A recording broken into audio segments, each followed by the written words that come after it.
Nasaan na siya ngayon? Oh, Wala na uwin siya ninong pa eh. lungkot naman. Sarap, sarap, sarap. Oo Sarap, nga. panalo to. Panalo tong luto to. Wala, no? Malakas na ka magluto. Panalo. Panalo ang luto mo kasi mabuti ang puso mo. Maraming salamat, Lola. Ang puso ko masama, wala? Baka. Magpakabait ka. Malasa nga. Sarap.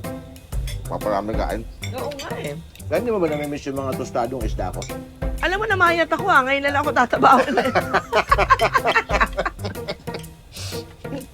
Sarap. Ano, ayos ba? Ano? Lasa nga.